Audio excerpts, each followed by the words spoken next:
Ya, baik kawan-kawan sekalian, para pengelola jurnal, eh, saya akan mengajak kalian untuk kita sama-sama melihat apa saja yang menjadi persyaratan kiranya jurnal kita dapat mengajukan akreditasi di Akreditasi Jurnal Nasional atau Arjuna dan memperoleh peringkat akreditasi serta terindeks di SINTA, Science and Technology Index. Baik, langsung saja.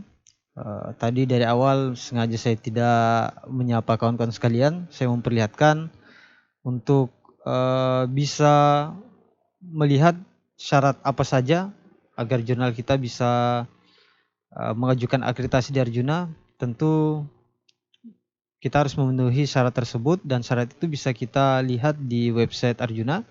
Saya sudah download dan ada di sini. Syaratnya kita langsung lihat di pedoman terbaru yang dikeluarkan oleh Arjuna per Januari 2022 yang lalu. Nah, ini dia, kita scroll ke bawah.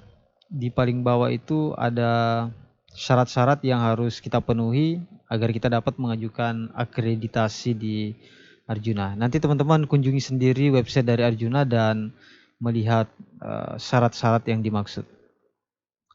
Sambil menunggu, ini masih sementara loading. Ya, seperti ini kondisi internetnya.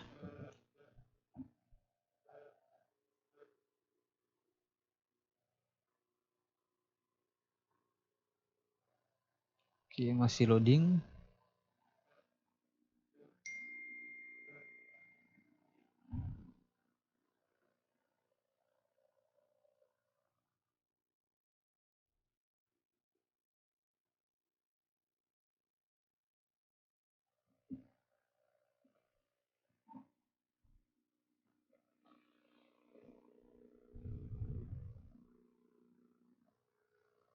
Ya, karena memang posisinya di paling bawah, kita scroll sambil menunggu. Ya.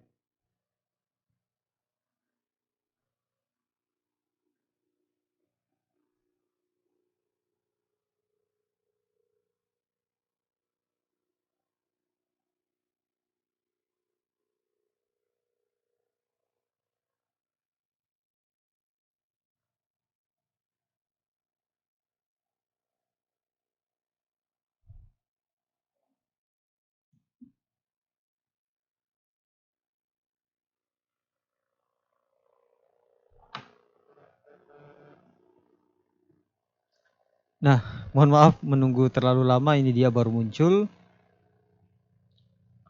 Dan syarat-syarat yang dimaksud bisa dilihat. Ini bagian 3, syarat, tata cara, mekanisme, dan masa berlaku akreditasi. Di bagian A, syarat akreditasi jurnal. Jurnal ilmiah yang diajukan untuk akreditasi harus memenuhi persyaratan sebagai berikut. Nah, ini dia. 1. Memiliki nomor seri standar internasional secara elektronik atau Electronic International Standard Serial Number atau EISSN. Ya, nama jurnal ilmiah harus sesuai dengan yang terdaftar di EISSN.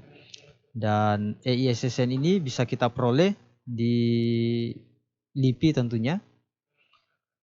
Nah, yang perlu kita perhatikan, kita hanya perlu memiliki EISSN. Kalau dulu yang versi cetaknya kita harus menerbitkan ISSN versi printnya atau versi cetaknya. Tapi untuk akreditasi jurnal nasional yang diakreditasi secara online ini, kita hanya disyaratkan untuk memiliki EISSN atau Electronic International Standard Serial Number. Itu yang pertama. Yang kedua, memiliki pengenal objek digital identifier atau digital object identifier ini DOI yang disematkan di setiap artikel. Ini kita bisa lihat nomor 2. Jadi setiap artikel harus memiliki digital object identifier atau DOI. Ada semacam nomor unik. Dan ini untuk kita di Kemendikbud atau di Indonesia, DOI yang dimaksud adalah yang diperoleh dari Crossref. Nah, kalau yang ini kita bisa kerjasama dengan kawan-kawan kita dari Relawan Jurnal Indonesia. Kemudian nomor 3, mencantumkan persyaratan etika publikasi atau publication ethic statement. Statement. Jadi di jurnal kita harus memuat etika publikasi, dan saran saya itu ditampilkan di bagian halaman homepage jurnal. Bisa di bagian sidebar atau di bagian menu di atas. Jadi publication ethic statement ini sangat penting bagi para pembaca maupun calon-calon penulis yang akan menerbitkan artikelnya di jurnal kita. Ini syarat ketiga. Dan syarat keempat, jurnal ilmiah harus bersifat ilmiah. Artinya semua artikel yang secara nyata memajukan ilmu pengetahuan, teknologi, dan atau seni yang didasarkan pada hasil penelitian, perkayasaan, dan atau telaahan yang mengandung temuan dan atau pemikiran yang orisinil serta tidak plagiat. Artinya tulisan yang kita muat harus bebas dari unsur plagiarisme. Maka para pengelola jurnal sudah harus memiliki aplikasi deteksi plagiat atau deteksi tingkat kesamaan. Ini yang keempat, kita pastikan artikelnya bebas plagiat ya. Yang kelima adalah jurnal ilmiah telah terbit paling sedikit 2 tahun secara berurutan, terhitung mundur mulai tanggal atau bulan pengajuan akreditasi.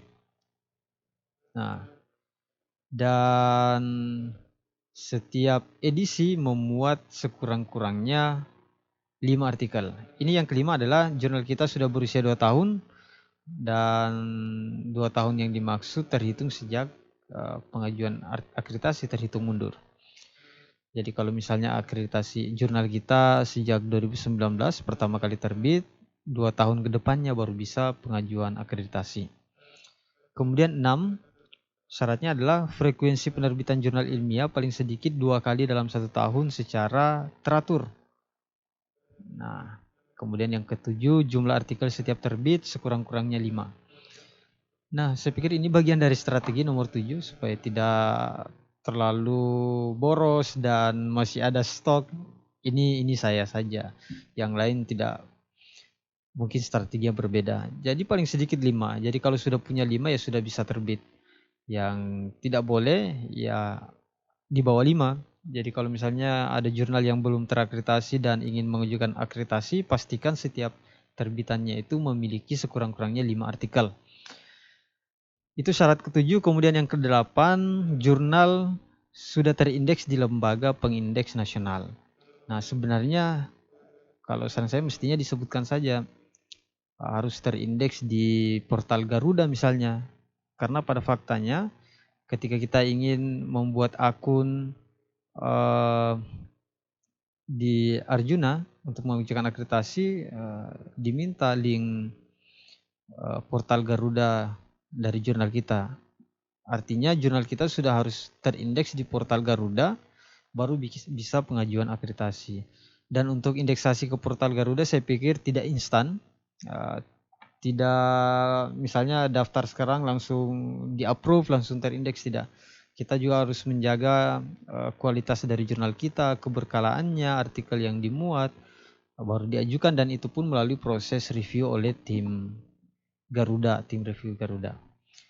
Dan mungkin yang dimaksud ini juga kita harus jurnal kita paling tidak terindeks di Google Scholar. Karena pada saat mendaftar di Arjuna dimintai juga link Google Scholar-nya. Itu informasi tambahan saja. Jadi kalau Bapak Ibu sekalian, jurnalnya sudah memenuhi segala kriteria yang dipersyaratkan. Ya, kriteria maksudnya syarat-syarat ini ada 8 syarat. Ya, bismillah. Silakan kawan-kawan sekalian mengajukan akreditasi jurnalnya. Dan selanjutnya, ini keterangan bagi yang ingin reakreditasi maupun yang baru mengajukan akreditasi. Saya pikir karena konten kita hanya membahas tentang syarat-syarat terkait dengan pengajuan akreditasi jurnal nasional di Arjuna, maka sampai di sini dulu tutorialnya. Maaf, bukan tutorial, sampai di sini dulu informasi yang bisa kami sampaikan. Semoga bermanfaat. Mohon maaf kalau ada kekeliruan, dan jika ada pertanyaan atau permintaan konten berikutnya, silahkan komentar di kolom komentar di bawah. Dan seperti biasa, bagi kawan-kawan sekalian yang baru menemukan YouTube channel Kreatif Berkarya ini, kami sangat berterima kasih jika teman-teman berkenan untuk mensubscribe YouTube channel Kreatif Berkarya. Sampai jumpa di konten berikutnya. Terima kasih. Assalamualaikum warahmatullahi wabarakatuh.